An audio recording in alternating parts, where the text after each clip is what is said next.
Hello students, आप सभी का फिर से स्वागत है मेरे इस YouTube चैनल पे। जैसा कि आप सभी जानते हैं कि हमारे YouTube चैनल का नाम जो है BR03 एजुकेशन है। और आज के इस वीडियो के अंदर जो है हम लोग न्यू एजुकेशन पॉलिसी 2020 के बारे में बातें करने वाले हैं, जो आपके किसी भी एग्जामिनेशन पॉइंट ऑफ व्यू से बहुत इंपॉर्टेंट है। लेकिन इस वीडियो का बनाने का मकसद यही है कि जो 28 तारीख से जो है ना आपका सीटेट का एग्जाम शुरू हो रहा है, तो उस सीटेट एग्जाम में जो है आपके 2-3 क्वेश्चन 4 क्वेश्चन जो भी हैं वो आ सकते हैं। तो उसी के संबंधित जो है ना हमने ये वीडियो जो है आपके लिए बनाया है। तो चलिए जो है हम लोग इस वीडियो की शुरुआत करते हैं। लेकिन इस वीडियो की शुरुआत करने से पहले जो है मैं आप सभी से रिक्वेस्ट करूंगा, अगर आप हमारे चैनल पर नए हैं तो जरूर हमारे चैनल को सब्सक्राइब करें, शेयर करें और लोगों से, अपने दोस्त जो भी हैं उनसे भी जो है इस चैनल को सब्सक्राइब करें। तो चलिए जो है अपने हम इस वीडियो की शुरुआत करते हैं। तो सबसे पहले जो है इस वीडियो के अंदर हम लोग जानेंगे कि नई एजुकेशन पॉलिसी 2020 है क्या। तो चलिए जो है उसी को देखते हैं हम लोग। तो देखिए यहाँ पे क्या है कि न्यू एजुकेशन पॉलिसी, सबसे पहले जो है इसके बारे में हम जानते हैं कि आखिर ये है क्या। तो देखिए यहाँ पे कहता है कि न्यू एजुकेशन पॉलिसी, जो नेशनल एजुकेशन पॉलिसी के नाम से भी देखा जाए तो हम कह सकते हैं।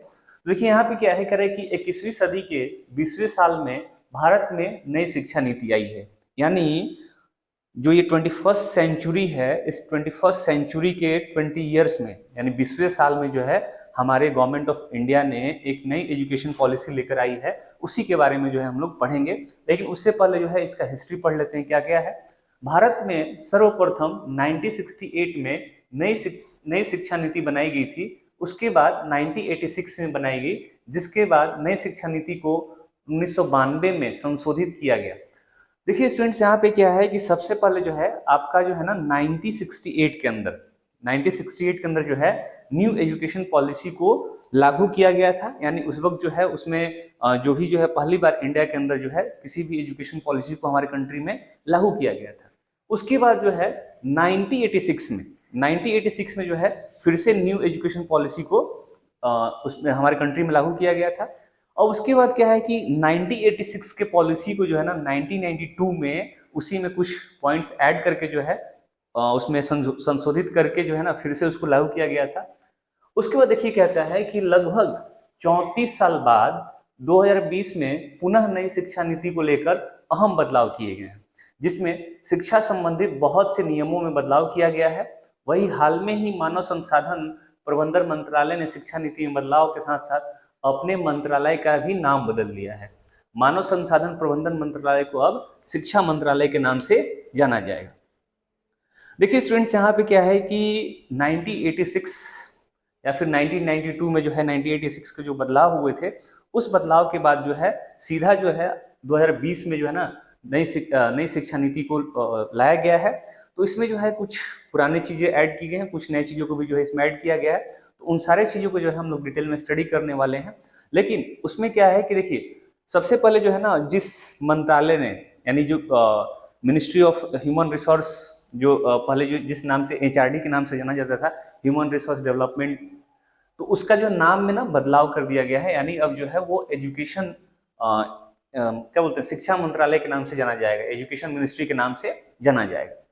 तो देखिए स्टूडेंट्स, यहाँ पे क्या है कि आपके से इसमें से क्वेश्चन ये हो सकता है कि सबसे पहले जो है भारत में शिक्षा नीति कब लागू की गई थी, तो आप इसका आंसर दे सकते हैं 1968 में। दूसरा क्वेश्चन आपके यहाँ से बन सकता है कि दूसरी बार जो है ना कब भारत में शिक्षा नीति को लागू की गई थी, तो आपकी जो है आंसर हो जाएगा 1986। और जो तीसरी बार जो है ना 1986 एजुकेशन पॉलिसी को ही जो है उसमें कुछ बदलाव करके जो है ना 1992 में लागू किया गया था। और अभी जो है 2020, यानी अभी हम लोग 2022 में है और 2020 में इसको लागू कर दिया गया है। लेकिन बहुत सारे इंफ्रास्ट्रक्चर और बहुत भी और सारी कमियों की वजह से जो है पूरे तरीके से इसमें लागू अभी तक नहीं कर पाए हैं। लेकिन आने वाले समय में जो है ना हम न्यू एजुकेशन पॉलिसी जो 2020 है उसको जरूर लागू कर सकते हैं। तो चलिए जो है इसमें क्या क्या मुख्य बातें हैं इसको भी जो है हम लोग अपने इस स्लाइड के माध्यम से देखते हैं। तो देखिए यहाँ पे क्या है कि इसके तहत जो है ना जो न्यू एजुकेशन पॉलिसी है, इसके तहत शिक्षकों के लिए व्यावसायिक विकास को जरूरी कर दिया गया है और शिक्षकों के लिए सर्विस ट्रेनिंग का भी आयोजन किया जाएगा, जिसमें शिक्षकों को ट्रेनिंग दी जाएगी। ठीक है। देखिए यहाँ पे क्या है कि अगर हम बात करें तो इस न्यू एजुकेशन पॉलिसी में जो है ना टीचर के ऊपर भी फोकस किया गया है कि अगर टीचर ट्रेंड होंगे तभी जो है बच्चों को अच्छी एजुकेशन दे सकते हैं। ठीक है, यानी यानी कोई भी जो है गवर्नमेंटल स्कूल हो चाहे प्राइवेट स्कूल हो, वहां पे आपको ट्रेन टीचर्स अब मिलेंगे, क्योंकि हमारे न्यू एजुकेशन पॉलिसी के अंदर जो है इसको ऐड कर दिया गया है। तो चलिए जो है हम लोग अपने नेक्स्ट स्लाइड की तरफ देखते हैं क्या है इसमें। अब देखिए यहाँ पे क्या है कि इसमें जो है ना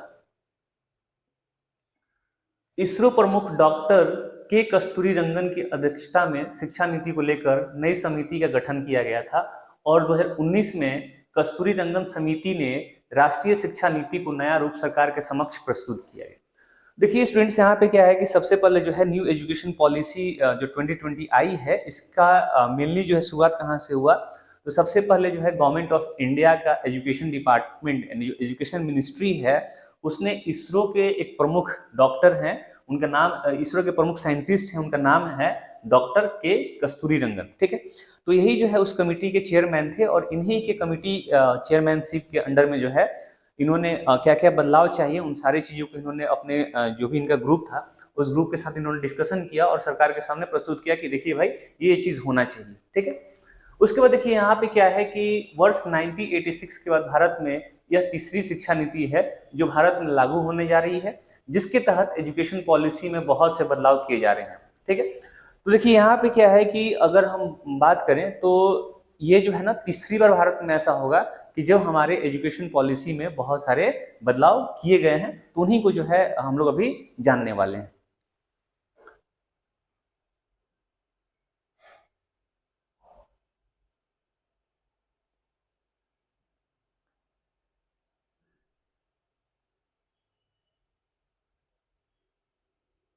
तो देखिए यहाँ पे क्या है कि अभी जो है ना हम लोग जो न्यू एजुकेशन पॉलिसी है एनईपी जो है इसका उद्देश्य क्या क्या है, तो इसको जो है हम लोग अभी जानते हैं। तो कह रहा है कि नई राष्ट्रीय एजुकेशन नीति का मुख्य उद्देश्य भारत को वैश्विक स्तर पर शैक्षिक रूप से महाशक्ति बनाना तथा भारत में शिक्षा का सार्वभौमकरण कर शिक्षा की गुणवत्ता को उच्च करना। अब देखिए स्टूडेंट्स यहाँ पे क्या है कि जो न्यू एजुकेशन पॉलिसी है इसका मकसद क्या है, तो देखिए सबसे पहला मकसद ये है ना कि अपने जो हमारे कंट्री में जो भी एजुकेशनल इंफ्रास्ट्रक्चर है उसको जो है ना हाई क्वालिटी का बनाना, और हाई क्वालिटी बनाने के बाद जो है ना उसमें किस तरह की बच्चों को ट्रेनिंग दी जानी है, कैसे जो है टीचर्स उसमें ट्रेनिंग देंगे, इन सारे चीजों पे जो है ना एक तरीके से हम कह सकते हैं ओवरऑल डेवलपमेंट के बारे में बात की गई है। तो चलिए ठीक है, देखते हैं इसमें क्या क्या है। तो देखिए यहाँ पे क्या है कि नई शिक्षा नीति क्या है, सबसे पहले इसको जानते हैं। तो कह रहा है कि नई शिक्षा नीति 2020 के तहत 2030 तक शैक्षिक प्रणाली को निश्चित किया गया है और वर्तमान में चल रही 10+2 के मॉडल के स्थान पर पाठ्यक्रम में 5-3-3+4 की शैक्षिक प्रणाली के आधार पर पाठ्यक्रम को विभाजित किया जाएगा।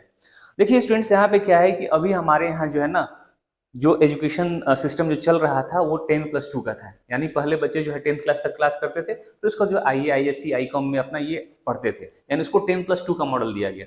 लेकिन अभी क्या है कि अभी जो है जो न्यू एजुकेशन पॉलिसी है उसके तहत जो है ना इस मॉडल पे काम किया जाएगा 5-3+3+4, यानी जो हमारी एजुकेशन पॉलिसी है उस एजुकेशन पॉलिसी के तहत कौन सा काम करेगा, 5+3+3+4 में हम लोग काम करने वाले हैं। ठीक है, यानी इसके बारे में हम लोग डिटेल स्टडी करेंगे कि ये 5+3+3+4 है क्या एक्चुअली। ठीक है, इसमें जो है आगे सारा आपको स्लाइड में आएगा, तो उस चीज को हम लोग आसानी से समझेंगे। तो देखिए यहाँ पे क्या है कि आप अभी समझ चुके होंगे कि 10+2 के जगह पे क्या क्या आने वाला है, 5+3+3+4। तो ये भी आपका जो है एग्जामिनेशन पॉइंट ऑफ व्यू से एक इंपॉर्टेंट क्वेश्चन यहाँ से बन सकता है। और देखिए यहाँ पे क्या है कि नई शिक्षा नीति 2020 के लिए केंद्र तथा राज्य सरकार के निवेश का लक्ष्य भी निर्धारित किया गया है, जिसमें केंद्र तथा राज्य सरकार शिक्षा क्षेत्र सहयोग के लिए देश की 6% GDP के बराबर शिक्षा क्षेत्र में निवेश करेगी। और देखिए यहाँ पे क्या है कि इसमें अब ठीक है नई नई एजुकेशन पॉलिसी को लागू तो कर दिया गया है, तो उसमें कौन सी गवर्नमेंट कितना पैसा इन्वेस्ट करेगी उसका भी जो है इसमें बंटवारा हो गया है। और करीब करीब जो है गवर्नमेंट ऑफ इंडिया यानी जो हमारी सेंट्रल गवर्नमेंट है उसमें हमारे GDP का 6% जो है एजुकेशन के ऊपर जो है इन्वेस्टमेंट करने वाली है। तो अब देखिए यहाँ पे क्या है कि अभी जो है इसमें हम लोग, तो देखिए अभी क्या है कि हम लोग जो है न्यू एजुकेशन पॉलिसी की विशेषता के बारे में बात करते हैं कि इसकी विशेषता क्या है। तो सबसे पहले जो है इसकी विशेषता क्या है, कह रहे हैं कि नई शिक्षा नीति स्वतंत्र भारत के तीसरी शिक्षा नीति है जिसमें बुनियादी तौर पे बदलाव किए गए हैं। सही बात है, यानी अभी जो है ना हम लोग जितना भी अभी से शुरुआत जो टॉपिक किए थे उसमें यही चीज कहा गया है कि हम जो है अपने इंफ्रास्ट्रक्चर पे काम करेंगे। यानी इंफ्रास्ट्रक्चर पे काम करने का मतलब ये है कि जो हमारे पास बेसिक फैसिलिटीज नहीं है उन सारी बेसिक फैसिलिटीज को जो है हम लोग अपने यहाँ बनाएंगे। ठीक है। अब देखिए दूसरा पॉइंट ये कहता है नई शिक्षा नीति के तहत शैक्षिक क्षेत्र को तकनीकी तौर से भी जोड़ा जाएगा जिसमें सभी स्कूलों में ज्यादा से ज्यादा डिजिटल इक्विपमेंट दिए जाएंगे। और देखिए यहाँ पे क्या कह रहा है कि जितने भी हमारे स्कूल्स हैं उन सारे स्कूलों में जो है ना टेक्नोलॉजिकल तौर पे, यानी उसमें जो भी जितने भी कंप्यूटर हो गया, प्रोजेक्टर हो गया, इन सारे चीजों को वहां पे इंस्टॉल किया जाएगा। इंस्टॉल करने के बाद जो है बच्चे क्या है उनके बारे में जानेंगे। तो जानेंगे तो क्या होगा, देखिए हम लोग जो है टेक्नोलॉजी के तौर पे क्या करेंगे, आगे बढ़ेंगे। और अगर हमारे यहाँ टेक्नोलॉजिकली बच्चे डेवलप्ड हो जाएंगे तो पूरी दुनिया के साथ कम्पीट कर सकते हैं। और तीसरा पॉइंट ये कहता है मानव जीवन के सभी पहलुओं को ध्यान में रखते हुए नई शिक्षा नीति को लागू किया गया है। सही बात है, यानी इमोशनल तौर पे जो भी है बच्चे के हर चीजों को ध्यान में रखते हुए जो है ना इस एजुकेशन पॉलिसी में सारे पॉइंट्स को ऐड किया गया है। उसके बाद ये कहता है नई शिक्षा नीति में सभी प्रकार की शैक्षिक विषय वस्तु को प्रमुखता उस क्षेत्र की क्षेत्रीय भाषा में भी ट्रांसलेट किया जाएगा जिससे शैक्षिक क्षेत्र में क्षेत्रीय भाषा को बढ़ावा मिल सके। अब देखिए यहाँ पे गवर्नमेंट ऑफ इंडिया ने बहुत अच्छा काम किया है। अच्छा काम क्या किया है कि यानी जिस बच्चे की जो मातृभाषा है उस मातृभाषा के अंदर जो है बच्चे एजुकेशन ले पाएंगे। यानी जो भी कंटेंट है उन सारे कंटेंट को उनके रीजनल लैंग्वेज में ट्रांसलेट किया जाएगा ताकि बच्चे जो है उसको आसानी से समझ सके। चलिए ठीक है, हम लोग जो है इसमें आगे बढ़ते हैं। कह रहा है कि 6वीं कक्षा से बच्चे को व्यावसायिक प्रशिक्षण इंटर्नशिप दे दी जाएगी। यानी बच्चा अगर क्लास 6 में जाएगा तो जो है उसको ना व्यावसायिक तौर पे, यानी कहने का मतलब ये है कि जैसे बिजनेस मॉडल किसी चीज के बारे में बताया जाएगा, उसको वहाँ पे प्रैक्टिकल के तौर पे भी कराया जाएगा, देखो इस चीज को ऐसे करते हैं। ठीक है, तो ये भी जो है बहुत एक अच्छी चीज है जो कि आने वाले समय में अगर की जाती है तो बच्चे जो है ना शुरू से ही अपने आप को जो है ना बिजनेस मॉडल के बिजनेस पर्सन के तौर पे देख सकते हैं। ठीक, उसके बाद है नेक्स्ट पॉइंट ये कहता है नई शिक्षा नीति के भीतर अब पढ़ाई के कई प्रकार के अन्य विकल्प बच्चों को दिए जाएंगे। अब 10वीं कक्षा में अन्य विकल्पों को भी रखा जाएगा जिसमें छात्र कोई भी स्ट्रीम ना चुनकर अपनी इच्छा अनुसार विषय को चुन सकेगा। अब देखिए यहाँ पे कह रहा है ना कि जो अभी न्यू एजुकेशन पॉलिसी लागू होने वाली है उस नई एजुकेशन पॉलिसी के तहत जो है अगर कोई स्टूडेंट साइंस के साथ कॉमर्स पढ़ना चाहता है, आर्ट्स पढ़ना चाहता है, उसको भी जो है ना अपने सब्जेक्ट के तौर पे उसको सेलेक्ट कर सकता है। यानी ये सारे चीज उसके पास अवेलेबल रहेंगे, उसको जिस चीज में इंटरेस्ट है ना वो उस सब्जेक्ट को ले सकता है। और देखिए यहाँ पे कहता है नई शिक्षा नीति के अंतर्गत छात्रों को 6वीं कक्षा से ही कोडिंग सिखाई जाएगी। यानी कंप्यूटर नॉलेज जो है बच्चों को भी तो दी जाती है लेकिन उसमें जो है ना कोडिंग, यानी जैसे हम लोग मोबाइल की गेमिंग ऐप बनाते हैं चाहे कोई भी ऐप बनाते हैं तो उसमें कोडिंग जरूरी होता है, तो उन सारी चीजों की जानकारी ही बच्चों को 6th क्लास से दी जाएगी। शैक्षिक क्षेत्र में वर्चुअल लैब को भी बनाया जाएगा जिसमें शैक्षिक क्षेत्र की गुणवत्ता को उच्च किया जा सके। अब देखिए यहाँ पे क्या है ना कि अगर जो भी स्कूल्स हैं उन सारे स्कूलों में एक वर्चुअल लैब भी बनाया जाएगा जिसमें जो है ना बच्चों की एजुकेशन क्वालिटी और जो उनकी टेक्नोलॉजिकल जो टेक्नोलॉजी है उसके बारे में भी अच्छी तरीके से जान सके। उसके जो है ना उनको एकदम जैसे मान लीजिए कोई भी उनको चीज सिखाया, कंप्यूटर सिखाया जा रहा है, लेकिन अभी क्या है कि अच्छे तरीके से बच्चे सीख नहीं पाते हैं। लेकिन अगर शुरू से इनको सिखाया जाएगा तो वो क्या होंगे ना, उससे वो अनजान नहीं रहेंगे, वो कहीं भी जाएंगे तो आसानी से उस चीज को सीख सकते हैं, समझ सकते हैं। और देखिए यहाँ पे कह रहा है कि नई शिक्षा नीति के भीतर शिक्षा का सार्वभौमिकरण किया जाएगा जिसमें कुछ शैक्षिक क्षेत्रों को शामिल नहीं किया जाएगा जैसे मेडिकल तथा लॉ। और देखिए यहाँ पे जैसे कुछ ऐसी पढ़ाइयाँ हैं जो इन चीजों में लागू नहीं होने वाली है, जैसे मेडिकल हो गई, लॉ हो गई, तो इन चीजों को अलग ही रखा गया है। ठीक है, अब देखिए यहाँ पे कह रहा है कि नई शिक्षा नीति 2020 के मुख्य तथ्य, यानी कुछ इंपॉर्टेंट पॉइंट है, उन सारे इंपॉर्टेंट पॉइंट्स को हम लोग पढ़ लेते हैं। देखिए यहाँ पे क्या है, नई शिक्षा नीति के माध्यम से एकेडमिक बैंक ऑफ क्रेडिट का गठन किया जाएगा जिसमें छात्रों द्वारा परीक्षा में प्राप्त किए गए क्रेडिट को डिजिटल एकेडमिक क्रेडिट बनाया जाएगा और विभिन्न उच्च शिक्षा संस्थानों के माध्यम से इन क्रेडिट को संग्रहित कर छात्र के अंतिम वर्ष की डिग्री को हस्तांतरित करके सभी क्रेडिट को एक साथ जोड़ दिया जाएगा। अब देखिए यहाँ पे ये कह रहा है ना कि अब होगा क्या है कि जैसे मान लीजिए कि पूरे एकेडमिक वर्ष का जो है ना उनका एक बैंक की तरह बनाया जाएगा, एक फोल्डर की तरह बनाया जाएगा, वो ऑनलाइन होगा। ऑनलाइन करने का मतलब ये है कि वहां पे जब जो भी पेरेंट्स अगर उसको देखना चाहे कि हाँ ये मेरे बच्चे का परफॉर्मेंस क्या है और कब वीकली टेस्ट में क्या नंबर लेके आया, कैसे, तो सारी चीजों को वहां पे दिया जाएगा और लास्ट में जो रिजल्ट बनेगा ना, एनुअल का जो रिजल्ट होगा वो एक साथ उनको जोड़ के दे दिया जाएगा। जैसे अभी जो है ना, अभी हाल फिलहाल में 2-3 दिन पहले की बात है, स्पोर्ट्स में जो है ना, जैसे स्पोर्ट्स है, तो हमारे जो स्पोर्ट्स मिनिस्टर हैं अनुराग ठाकुर जी जो है ना, उन्होंने एक ऐसा ऐप लॉन्च किया है जिसके माध्यम से बच्चे स्पोर्ट्स में जितनी भी चीजें वो अचीवमेंट उनकी होगी, उन सारी चीजों का रिकॉर्ड वहां पे उनका रहेगा, वो कभी भी आसानी से देख सकते हैं। ठीक है, तो उस चीज के बारे में जो है डैशबोर्ड, खेलो इंडिया डैशबोर्ड है, तो खेलो इंडिया डैशबोर्ड ऐप के माध्यम से जो है ना कोई भी स्टूडेंट क्या कर सकता है, अपना जितना भी वो मेडल या फिर जितने भी अचीवमेंट स्पोर्ट्स में उन्होंने किया है उन सारी चीजों को वहां पे देख सकते हैं। ठीक है, तो आप ये जो है इंपॉर्टेंट क्वेश्चन यहाँ से बन सकता है। अब देखिए यहाँ पे कहता है नई एजुकेशन पॉलिसी 2020 के अंतर्गत शैक्षिक पाठ्यक्रम को लचीला बनाए जाने की हर संभव कोशिश की जा रही है। यदि कोई छात्र किसी शैक्षिक कोर्स में रुझान न रखने कारण उस शैक्षिक कोर्स को बीच में दूसरा कोई पढ़ना चाहता है तो अपने पहले कोर्स से निश्चित समय अवधि तक रुक कर दूसरा कोर्स ज्वाइन कर सकता है। अब देखिए यहाँ पे क्या है ना कि सपोज कीजिए अगर किसी चीज में एडमिशन ले लिए है और उसका वो पढ़ने का मन नहीं है, तो ठीक है, आप उसको छोड़ के दूसरा कोर्स में भी एडमिशन ले सकते हैं। इसमें कोई मतलब इतना लचीला बना दिया गया, कोई भी आसानी से कोई भी छात्र जो है किसी भी सब्जेक्ट को पढ़ सकता है। अब देखिए यहाँ पे कहता है नई शिक्षा नीति के तहत 2030 तक हर जिले में उच्च शिक्षा संस्थान का निर्माण किया जाना नई शिक्षा नीति के भीतर सम्मिलित है।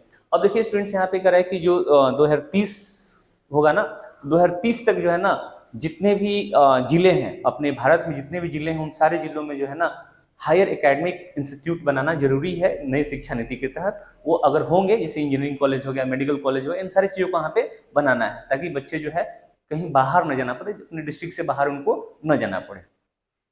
उसके बाद ये कहता है नई शिक्षा नीति के भीतर स्नातक कोर्स को, यानी जो आप लोग ग्रेजुएशन करते हैं उसको 3 से 4 साल तक बढ़ाया जाएगा, जिसमें छात्रों को बहुविकल्प प्रदान किए जाएंगे। यदि इन्हीं सभी विकल्पों के उचित प्रमाण पत्र के अनुसार छात्रों को डिग्री दी जाएगी। देखिए यहाँ पे कह रहा है कि जो ग्रेजुएशन होगा ना वो आपकी अब 4 साल की हो जाएगी। तो 4 साल की हो जाएगी तो पहले पूरा जान लेते हैं कि क्या कैसे होगा।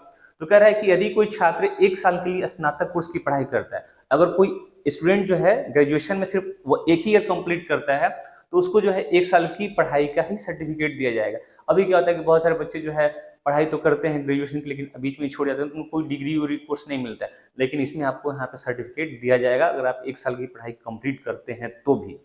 उसके बाद जो है 2 साल बाद जो से एडवांस डिप्लोमा का सर्टिफिकेट दिया जाएगा, यानी अगर 2 साल की आप ग्रेजुएशन की डिग्री कर लेते हैं तो आपको डिप्लोमा का कोर्स करके दे दिया जाएगी, हाँ आपने 2 साल पढ़ाई की है। अगर 3 साल करते हैं तो आपको जो है उसकी डिग्री दी जाएगी, और 4 साल के बाद जो है बैचलर डिग्री के साथ साथ जो है रिसर्च की डिग्री भी दी जाएगी।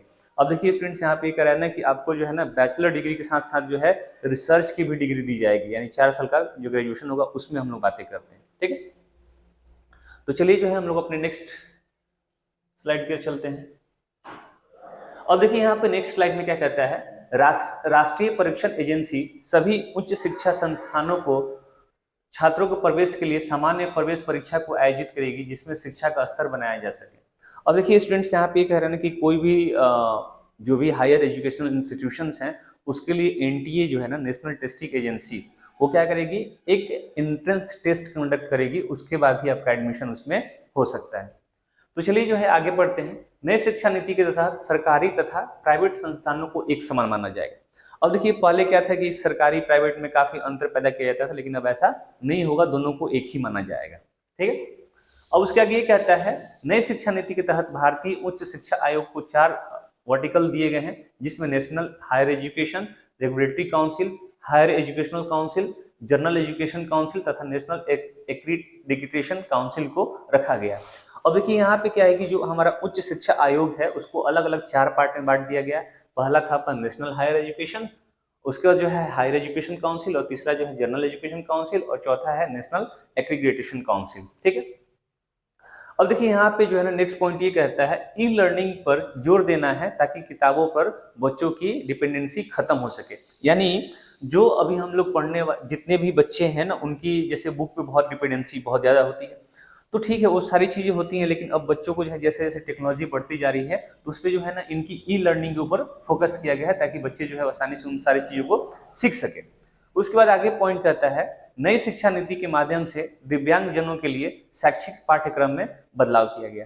अब देखिए स्टूडेंट्स, यहाँ पे ये कहता है कि जो बच्चे जो है ना सही तरीके से उनका हाथ काम नहीं करता है, पैर से नहीं चल पाते हैं, जो दिव्यांग बच्चे हैं, तो उनके लिए भी जो है अलग तरीके से जो है कोर्स को रखा गया है। ठीक है,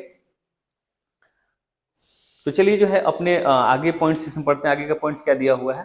तो नई एजुकेशन पॉलिसी 2020 के कुछ जो लाभ दिए गए हैं, उन सारे लाभों को जो है हम लोग पढ़ने वाले हैं।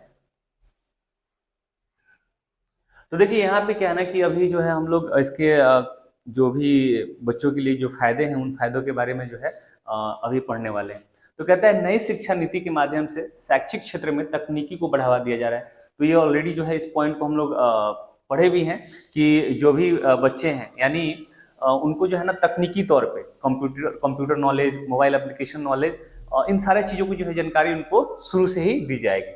उसके बाद ये कहता है, नई शिक्षा नीति के माध्यम से शैक्षिक पाठ्यक्रम में भाषाओं को लेकर कई विकल्प रखे गए हैं। यदि शैक्षिक पाठ्यक्रम में कोई छात्र अपनी क्षेत्रीय भाषा अथवा मातृभाषा को पढ़ना चाहता है तो आसानी से उन्हें पढ़ सकता है। वही इस शैक्षिक पाठ्यक्रम में भारतीय प्राचीन भाषाओं को पढ़ने का विकल्प भी छात्रों के समक्ष रखा जाएगा।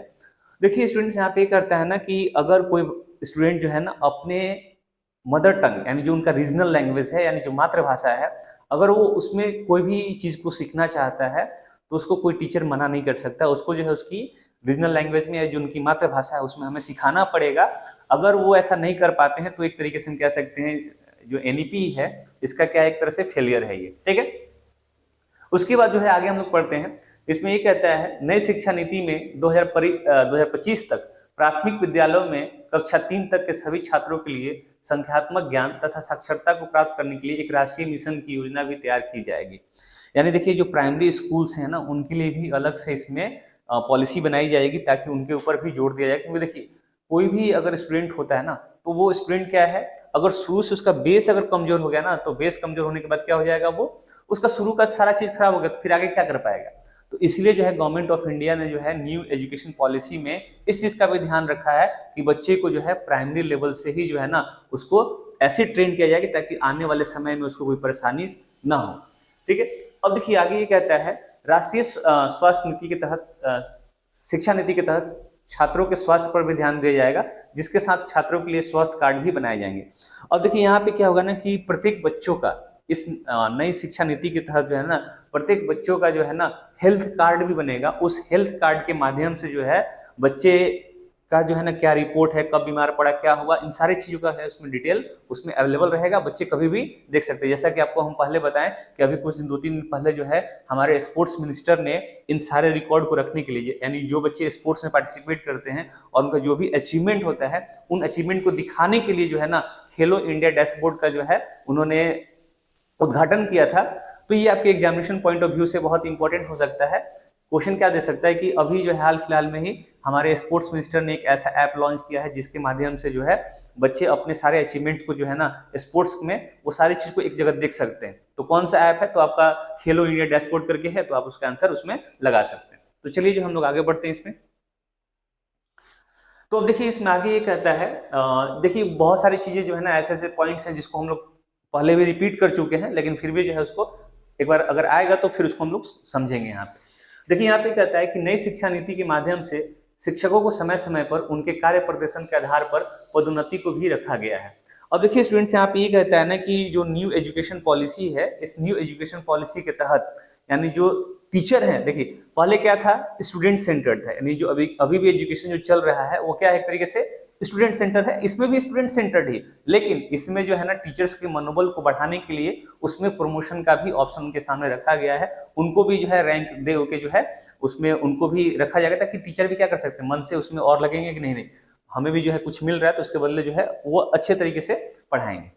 और देखिए आगे ये कहता है, नई शिक्षा नीति में 2030 तक अध्यापन के लिए बीएड की डिग्री को 4 वर्ष की न्यूनतम डिग्री योग्यता में सम्मिलित कर दिया गया है, यानी 2030 तक बीएड का कोर्स 4 साल का हो चुका होगा। और देखिए स्टूडेंट्स, यहाँ पे ये कहता है कि जो नई शिक्षा नीति है ना उसके तहत जो हम लोग अभी ग्रेजुएशन के बारे में पढ़े कि ग्रेजुएशन जो है वो 4 साल का होगा, उसी में जो है आपका बीएड भी शामिल होगा। यहाँ पे आप बीएड को अलग तरीके से नहीं लेंगे, वहाँ पे बीएड क्या होगा, उसमें आपको 4 साल का पहले से, जैसे आप 3 साल का भी ग्रेजुएशन करते हैं और 2 साल का बीएड करते हैं, लेकिन आपका इसका फायदा क्या होगा कि आपको जो है उस 4 साल के अंदर ग्रेजुएशन की भी डिग्री मिल जाएगी और साथ में आपको बीएड की डिग्री भी रहेगी, यानी आप कहीं भी जो है उसके तहत जो है जो भी अभी नॉर्मल प्रोसीजर है उस प्रोसीजर के तहत जा सकते हैं। ठीक है। अब देखिए उसमें आगे ये कह रहा है कि राष्ट्रीय नई शिक्षा नीति के भीतर हायर एजुकेशन से संबंधित एमफिल की डिग्री को भी खत्म किया जाएगा। अब देखिए स्टूडेंट्स यहाँ पे क्या है कि जो एमफिल होता है, ठीक है, जो मास्टर ऑफ फिलोसफी की डिग्री होती है, जो एमफिल की डिग्री है उसको भी क्या कर दिया जाएगा, नई शिक्षा नीति के तहत खत्म कर दिया जाएगा। ठीक है। अभी पीएचडी की डिग्री रहेगी तो आप पीएचडी कर सकते हैं, अगर जिन्होंने एमएससी एमए किया हुआ है तो पीएचडी कर सकते हैं। तो अब देखिए उसके बाद आगे कहता है कि राष्ट्रीय अध्यापक शिक्षा परिषद वर्ष 2022 तक शिक्षकों के लिए व्यावसायिक मानक को विकसित करेगी तथा एनसीईआरटी के सजेशन पर अध्यापकों की शिक्षा के लिए राष्ट्रीय स्तर पर शैक्षिक पाठ्यक्रम की चर्चा के विषय वस्तु को भी तैयार किया जाएगा। अब देखिए स्टूडेंट्स यहाँ पे ये कहता है ना कि जो भी न्यू एजुकेशन पॉलिसी है उसके तहत एनसीईआरटी का भी यूज किया जाएगा, क्योंकि देखिए जितने भी हमारे स्कूल के जितने भी सिलेबस बनते हैं ना वो सारी एनसीईआरटी तैयार की जाती है। तो उस एनसीईआरटी के तहत जो है ना उसमें शिक्षकों को भी राय ली जाएगी कि जो एनसीईआरटी का जो कमेटी है उस कमेटी में जितने भी लोग हैं वो जितने भी टीचर्स हैं उनके माध्यम से भी सारी चीज़ों को जानकारी इकट्ठा की जाएगी, क्या समस्याएं क्या क्या होनी चाहिए, उन सारी चीज़ों को उसमें ऐड की जाएगी। ठीक है। उसके बाद ये कहता है कि छात्रों को जिस क्षेत्र में अधिक रुचि है जैसे खेल, कला, बॉक्सिंग आदि में छात्रों को बढ़ावा दिया जाएगा। अब देखिए यहाँ पे जो न्यू एजुकेशन पॉलिसी है इसमें जो है ना बच्चे को पढ़ाई कम और बाकी चीज़ों पे ज़्यादा फोकस किया जाएगा। ठीक है। तो जैसे आपका स्पोर्ट्स हो गया, ठीक है, या फिर जो है कोई भी पेंटिंग, जो भी मतलब सिंगिंग, इन सारी चीज़ों में जो है बच्चे जो भी करना चाहते हैं उनको जो है उसमें बढ़ावा दिया जाएगा। ठीक है। उसके बाद ये कहता है नई शिक्षा नीति में शैक्षिक पाठ्यक्रम के साथ साथ उनके कौशल पर विशेष ध्यान केंद्रित किया जाएगा, वहीं मेन सिलेबस में भी एक्स्ट्रा करिकुलर एक्टिविटीज को शामिल किया जा रहा है। अब देखिए यहाँ पे क्या है ना कि अभी क्या है कि हमारे स्कूलों में को करिकुलर एक्टिविटीज तो होती हैं लेकिन वो नियमित तौर पे नहीं होती है, लेकिन इसमें क्या हो जाएगा वो नियमित तौर पे होगा, यानी कोई भी जो शिक्षा के साथ साथ जो है आपकी को करिकुलर एक्टिविटीज भी होनी चाहिए। अगर नहीं होती है तो न्यू एजुकेशन पॉलिसी का जो रूल है उसके खिलाफ जो भी जितने भी स्कूल हैं वो जाएंगे फिर। ठीक है। अब देखिए आगे कहता है कि छात्रों पर पढ़ाई का बोझ करने के लिए हर संभव कोशिश नई शिक्षा नीति में की गई है, जिसमें पढ़ाई को आसान बनाने के लिए आर्टिफिशियल इंटेलिजेंस सॉफ्टवेयर का इस्तेमाल शैक्षिक पाठ्यक्रम में किया जाएगा। अब देखिए कितना अच्छा बात है ना, हम लोग के टाइम तो ऐसा किया लोग नहीं, और हम लोग को जो है किताब रटवा रटवा के जो है क्या कर दिया लोग, पढ़ा के आगे, मतलब हम आप लोग को पढ़ा रहे हैं। ठीक है। लेकिन यहाँ पे क्या है कि अब देखिए इस न्यू एजुकेशन पॉलिसी में इतना इनको पढ़ाई आसान कर दिया गया है कि रोबोट से पढ़ेंगे। आर्टिफिशियल इंटेलिजेंस का मतलब यही होगा कि बच्चे अब क्या करेंगे, रोबोट से पढ़ेंगे। रोबोट से पढ़ने का मतलब ये है कि ऐसा नहीं कि टीचर नहीं रहेंगे, टीचर भी रहेंगे। रोबोट को कौन चलाएगा, टीचर ही चलाएंगे ना, तो क्लास में टीचर भी मौजूद रहेंगे। ठीक है। और उसमें जो है ना आर्टिफिशियल इंटेलिजेंस के माध्यम से जो है बच्चे 3D मॉडल या फिर जो भी अलग अलग तरीके हैं उस तौर तरीकों को उसके माध्यम से समझेंगे। उसके बाद ये कह रहा है कि छात्रों पर बोर्ड परीक्षाओं का बोझ कम करने के लिए बोर्ड परीक्षाओं की रूपरेखा को भी बदला जाएगा, जिसमें एक साल में 2 बार छात्रों की परीक्षा की जाएगी। अब देखिए स्टूडेंट्स यहाँ पे ये कहता है ना कि जिनको बोर्ड का टेंशन रहता है, ये सारा चीज रहता है, तो देखिए आपके लिए बहुत ही आसान चीजें होने वाली हैं कि बोर्ड की परीक्षा जो है 10 तक खत्म ही कर दी जाएगी, यानी स्कूल लेवल पे ही वो सिर्फ एग्जामिनेशन होगा और उसी के आधार पर आपका रिजल्ट बनेगा। ठीक है। यानी आप कह सकते हैं जो आगे हम लोग 10+2 करते हैं, आईए आईएससी करते हैं, तो उस पर जो है ना उसके अब डिग्री का वैल्यू रहेगा 10 तक का डिग्री का करीब करीब ना के बराबर वैल्यू रहेगा कि हाँ पढ़े लिखे हैं, लिटरेट हैं, लेकिन कोई उसका वैल्यू नहीं रहने वाला है। तो अब चलिए जो है ना हम लोग आगे पढ़ते हैं। इसमें आगे क्या है, अभी जो है ना हमारे बीच एक रॉकी सर हैं, तो थोड़ा उधर से जो है ना कभी कभी वो हंसा दे रहे हैं, तो चलिए कोई दिक्कत नहीं है। तो ऐसे कभी कभी जो है पढ़ाते पढ़ाते इतना लंबा लेक्चर चल रहा है तो आप भी बोर हो रहेंगे, तो इसलिए थोड़ा बहुत जो है बीच में इस चीज़ों को हम ऐड कर देते हैं। तो चलिए ठीक है, तो आगे पॉइंट क्या कहता है उसको समझते हैं। छात्रों को ऑफलाइन कक्षाओं के साथ ऑनलाइन माध्यम से भी पाठ्यक्रम कोर्स उपलब्ध करवाए जाएंगे।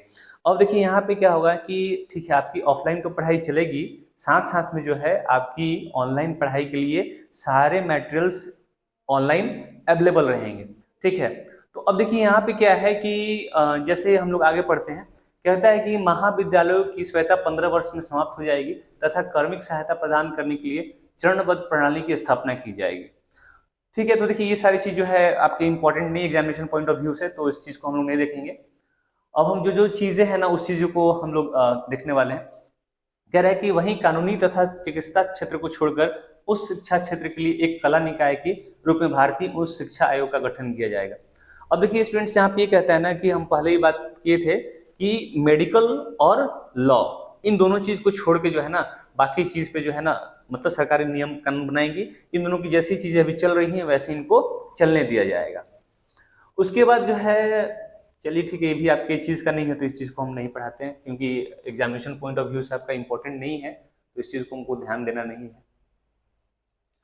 अब देखिए यहाँ पे क्या है कि हम लोग तो ऑलरेडी पहले पढ़ चुके हैं इसके 5+3+3+4 के बारे में, या फिर ये क्या है। तो देखिए यहाँ पे क्या है कि जो नई शिक्षा नीति है उसको 4 पार्ट में डिवाइड किया गया है। वो कौन कौन सा 4 पार्ट है उसके बारे में हम लोग पढ़ेंगे। जैसे 5+3+3+4 है ना, तो उसी चीज को हम लोग अभी पढ़ने वाले हैं पूरे डिटेल में।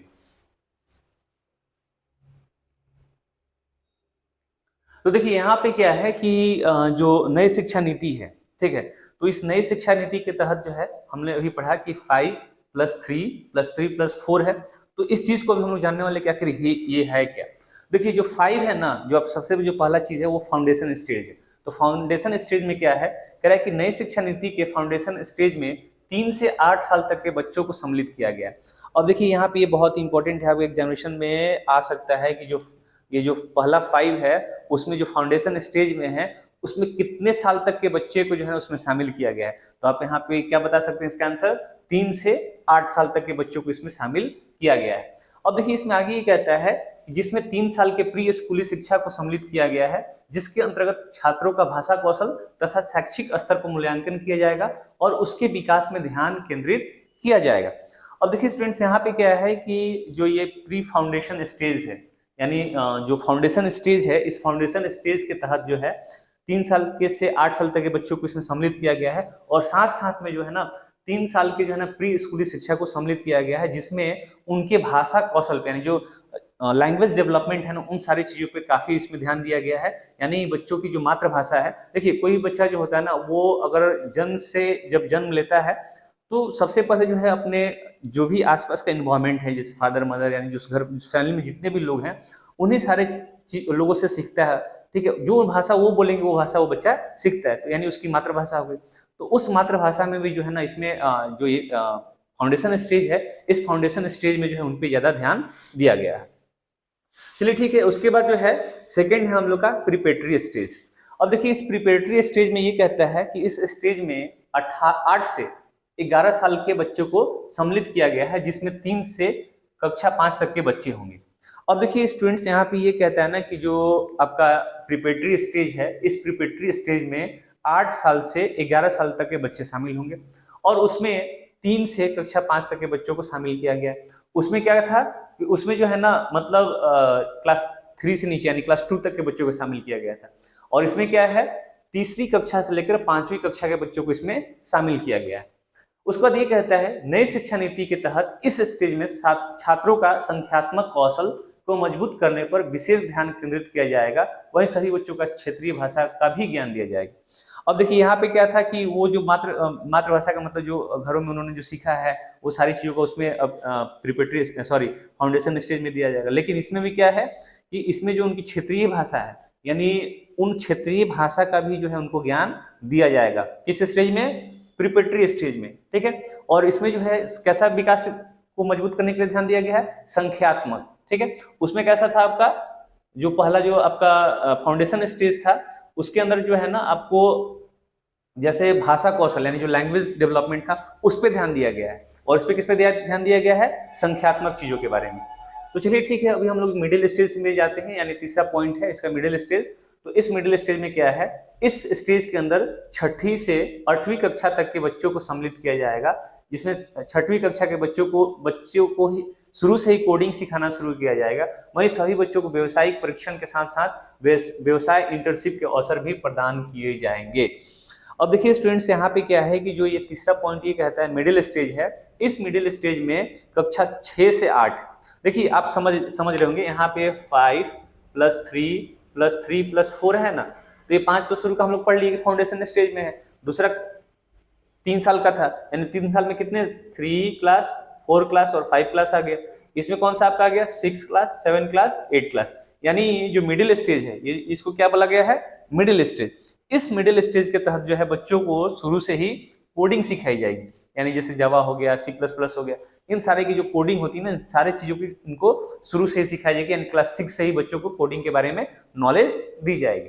उसके बाद जो है जैसे कोई भी बिजनेस मॉडल के बारे में इनको समझाया जाएगा, कैसे उसको कर सकते हैं, कैसे अपना सकते हैं, इन सारी चीजों पे इन पे ध्यान दिया जाएगा। तो देखिए बहुत मतलब जो नई एजुकेशन पॉलिसी है ना, है तो जबरदस्त, लेकिन अगर इस पे काम किया जाए, क्योंकि इसको लागू करने में 10 साल 15 साल भी लग सकते हैं, क्योंकि हमारा जो इंडिया है काफी बड़ा है और इसके क्षेत्र भी जो है काफी, देखे होंगे कि कहीं की सरकारें जो है अभी भी सुस्त पड़ी हुई है, वहाँ पे काम नहीं कर रही है, लेकिन जहाँ जहाँ धीरे धीरे काम हो रहा है वो वहाँ की शिक्षा व्यवस्था जो है जल्द ही तंदुरुस्त हो जाएगी और बच्चे जो है वहाँ के काफी इससे फायदे में रहेंगे। ठीक है, तो यानी जिस स्टेट में जितना जल्दी लागू किया जाएगा वहाँ के बच्चे जो है जल्दी हर चीज में उनका डेवलपमेंट हो पाएगा। ठीक है, तो चलिए जो है हम लोग इसमें आगे देखते हैं, एक स्टेज बच गया है, उस स्टेज को भी देखते हैं। तो देखिए यहाँ पे क्या है, ये जो है आपका सेकेंडरी स्टेज है, तो इस सेकेंडरी स्टेज को देखते हैं क्या है। तो देखिए इस सेकेंडरी स्टेज में कहता है, इस स्टेज में 8वीं कक्षा से 12वीं कक्षा तक के छात्रों को सम्मिलित किया गया है, यानी जो लास्ट आपका था 5 + 3 + 3 + 4 में ना, उस 4 जो लास्ट का जो 4 है उसमें 8वीं से 12वीं कक्षा तक के बच्चों को शामिल किया गया है। इस स्टेज के भीतर 8वीं से 12वीं कक्षा के शैक्षिक पाठ्यक्रम को भी खत्म करके बहुवैकल्पिक शैक्षिक पाठ्यक्रम को शुरू किया गया है। अब देखिए यहाँ पे क्या है कि जो 8वीं से 12वीं कक्षा तक के बच्चे हैं ना, उनके पास ऑप्शन रहेंगे कि हमको ये सब्जेक्ट पढ़ना है तो पढ़ेंगे, नहीं मन है तो नहीं पढ़ेंगे। कितना आसान हो गया नहीं। अब मान लीजिए किसी को जो मैथ से बड़ा नफरत है, बहुत लोग को होता है मैथ से नफरत, तो क्या करते हैं वो अभी कैसे भी हाँ पढ़ना है तो पढ़ेंगे ही पढ़ेंगे, लेकिन अगर वो चीज आ जाएगा तो चलो भाई ऑप्शन है पढ़ेंगे, ठीक है, नहीं पढ़ेंगे तो जो भी है अपना, वो नहीं पढ़ने का मन होगा तो नहीं ही पढ़ेंगे। ठीक है, तो इनके पास, बच्चों के पास क्या रहेगा, ऑप्शन रहेगा कि पढ़ने का मन है तो पढ़ेंगे, नहीं तो नहीं, दूसरा सब्जेक्ट ले सकते हैं या जो आसान वाला सब्जेक्ट है। उसके बाद ये कहता है छात्र किसी भी निर्धारित स्ट्रीम के भीतर नहीं बल्कि अपनी मन पसंद के अनुसार, देखिए यहाँ पे बात आ गया ना, अभी जो चीज मैंने आपको बताया इसमें क्या है कि बच्चे जो है साथ में साइंस का भी सब्जेक्ट पढ़ सकते हैं, आर्ट्स का भी सब्जेक्ट पढ़ सकते हैं, कॉमर्स का भी सब्जेक्ट पढ़ सकते हैं, यानी इनके पास ऑप्शन रहेगा कि चलो भैया हमको ये सब्जेक्ट पढ़ना है तो पढ़ेंगे। जैसे मान लीजिए किसी को हिस्ट्री में बहुत इंटरेस्ट है, वो हिस्ट्री पढ़ना चाहता है, वो कहता है कि नहीं हिस्ट्री में इंटरेस्ट है, हमको साइंस हो पढ़ना है, तो क्या करेगा, वो हिस्ट्री भी पढ़ेगा और साथ साथ में साइंस ही पढ़ सकता है। ये जो है यहाँ पे इस नई एजुकेशन पॉलिसी के तहत स्टूडेंट्स को फायदा हो सकता है, जो कि बहुत ही फायदेमंद है। इतना ज्यादा मतलब देख लीजिए, खुद आप देखेंगे यहाँ पे नई एजुकेशन पॉलिसी के तहत कितना आपको जो है फायदा दिख रहा है। तो जल्दी से जल्दी बोलिए सरकार को कि अपने यहाँ लागू करवाए, ताकि आपके पास ऑप्शन रहे। अगर नहीं लागू करवाएगा तो आप फिर वही उसी जो ही पुरानी शिक्षा नीति चल रही है आप उसी पे बढ़ते जाएंगे आगे। ठीक है, तो चलिए जो है हम लोग आगे देखते हैं इसमें आगे पॉइंट क्या है। ठीक है, चलिए देखिए यहाँ पे जो मेन पॉइंट्स है ना, जो ऑलरेडी तो हम लोग इसमें जो फायदे थे उस फायदे को भी पढ़ लिए। अब इसमें क्या क्या चीजें हैं ना, उन सारी चीजों को देख लेते हैं, जल्दी जल्दी देख लेंगे, क्योंकि इसमें कुछ उतना नीचे खास नहीं है। देखिए इसमें जैसे अब मान लीजिए कि हम रोजगार के बारे में बात करते हैं, तो यहाँ पे क्या फायदा हो सकता है कि इसमें जो है नई एजुकेशन पॉलिसी के तहत जो है उसमें ना भाषा कौशल के ऊपर भी ज्यादा ध्यान दिया गया है। तो अगर भाषा कौशल के ऊपर ध्यान दिया गया है तो उसके लिए टीचर भी चाहिए, तो टीचर कहाँ से आएंगे, तो यहाँ पे एक रोजगार का मौका आपके लिए बन सकता है। और बच्चे को 6 क्लास की कोडिंग सिखाई जाएगी, तो अब कोडिंग के लिए टीचर चाहिए, तो उसके लिए जो है आपके लिए वहां भी एक रोजगार का मतलब कह सकते हैं वहां भी रोजगार पैदा हुआ। तो नई एजुकेशन पॉलिसी के तहत आने से जो है ना, टीचर के साथ साथ जो है बच्चे भी उस मतलब बच्चे तो पहले से फायदे में रहेंगे, लेकिन साथ में जो है ना कुछ मतलब उसमें रोजगार भी हो जाएगा, तो लोग और ज्यादा से ज्यादा लोग जो है शैक्षिक मतलब शिक्षा से लोग जुड़ेंगे। ठीक है, अब देखिए यहाँ पे क्या है कि अभी जो है ना माध्यमिक स्तर से, यानी जो 6 से 8वीं कक्षा के बारे में हमने बात किया था, एक माध्यमिक स्तर होता है, तो यहाँ से बच्चों के पास क्या होगा, विदेशी भाषाओं को भी सीखने का विकल्प रहेगा। यानी देखिए अभी क्या था कि बच्चे जो है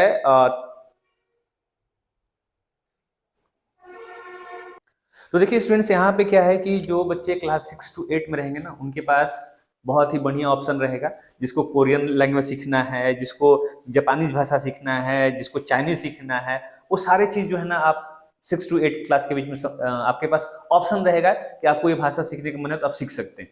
देखिए कितनी अच्छी चीज है ना, कि आपको शुरू से ही जो है बहुविकल्पिक भाषा आदमी बन जाएंगे। कहीं भी जाएंगे चाइना में तो चाइनीज लैंग्वेज बोलेंगे, जापान पहुंच गए तो जापानो बोल सकते हैं, जापानी लैंग्वेज बोल सकते हैं। ठीक है, तो कितना आसान हो जाएगा ना, दुनिया आपके पास, मतलब दुनिया इतनी आसान हो जाएगी आपके लिए कि आप कहीं भी आसानी से घूम सकते हैं। आपको लैंग्वेज की कोई प्रॉब्लम, कोई समस्या नहीं आएगी। देखिए हमारे भारत सरकार ने जो है बच्चों के बारे में काफी सोच विचार करके ये नई एजुकेशन पॉलिसी लेके आई है, तो हमें इसका फायदा उठाना चाहिए। ठीक है,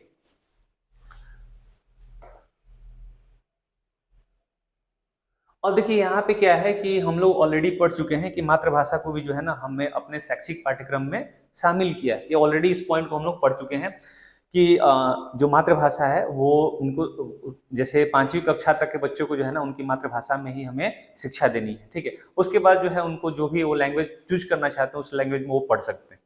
तो देखिए अब क्या होगा ना कि ठीक है, ये सारी इतनी इतनी सारी बातें हैं, तो इन सारी बातों को एक स्कूल में लागू करने में उसके लिए इंफ्रास्ट्रक्चर चाहिए, समय चाहिए। वहाँ वो समय लगेगा। आने वाले समय में हो सकता है कि वहाँ पे सारी व्यवस्थाएं लागू हो जाए, तो और जितने भी स्कूल हैं ना, वो सारे स्कूल को भी अपने स्कूल कॉलेज जितने भी हैं उनको इस नई शिक्षा नीति के तहत थोड़ा समय लेकर अपने आप को बदलाव करना पड़ेगा। तभी जाके जो है इस नई शिक्षा नीति का जो है सही तरीके से पूरे देश में लागू किया जा सकता है। और देखिए यहाँ पे क्या है कि वोकेशनल स्टडीज के बारे में, वोकेशनल स्टडीज के बारे में भी जो है इस नई शिक्षा नीति के तहत जो है इसमें बहुत ज्यादा ही ध्यान केंद्रित किया गया है।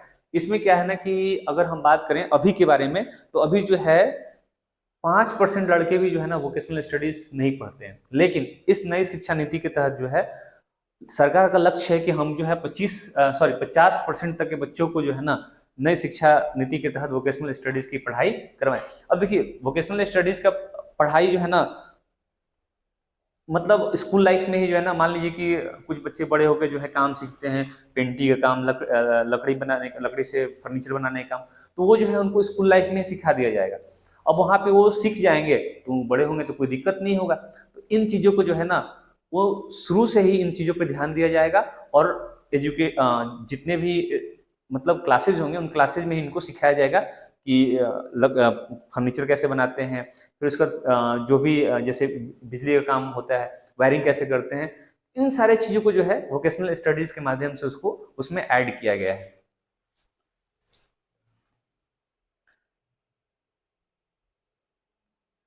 अब देखिए यहाँ पे क्या है कि ठीक है, इस जो भी अभी तो वोकेशनल स्टडीज था, तो उस वोकेशनल स्टडीज की पढ़ाई जो है मेनली 8 क्लास से बच्चों को पढ़ाई जाती थी। ठीक है, 8 से मतलब 8वीं से 12वीं कक्षा तक के बच्चों को पढ़ाई की जाती है।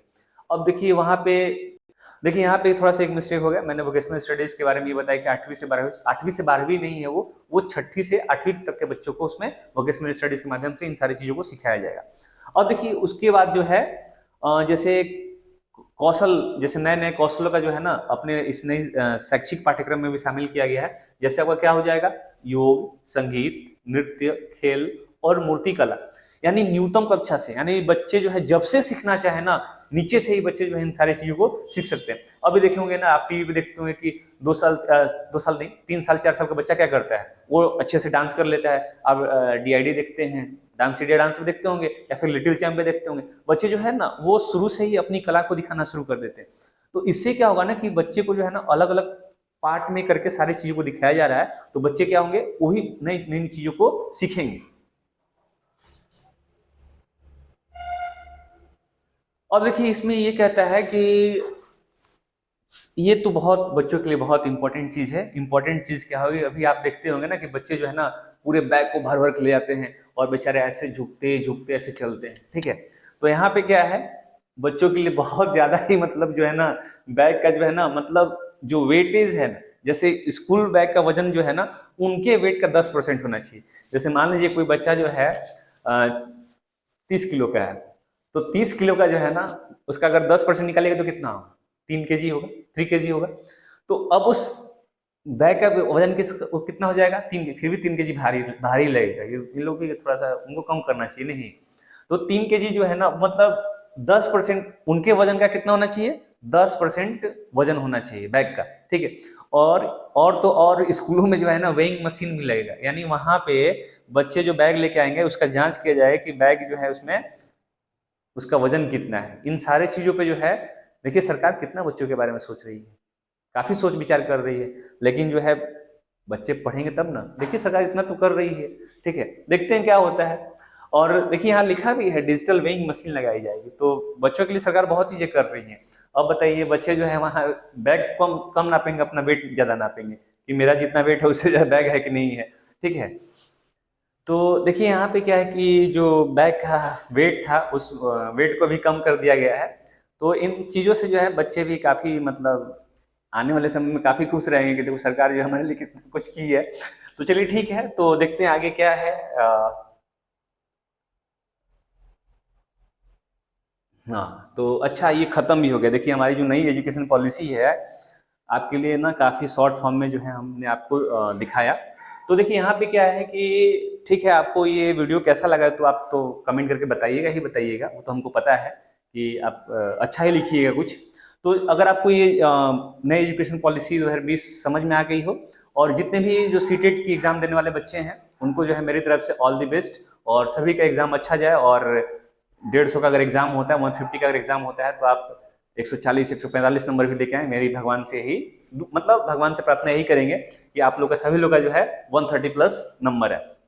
तो आज के इस वीडियो में जो है बस इतना ही हम कहेंगे कि अगर आप हमारे चैनल पर नए हैं तो जरूर हमारे चैनल को सब्सक्राइब करें, अपने दोस्तों के साथ शेयर करें। Thank you. जय हिंद, जय भारत।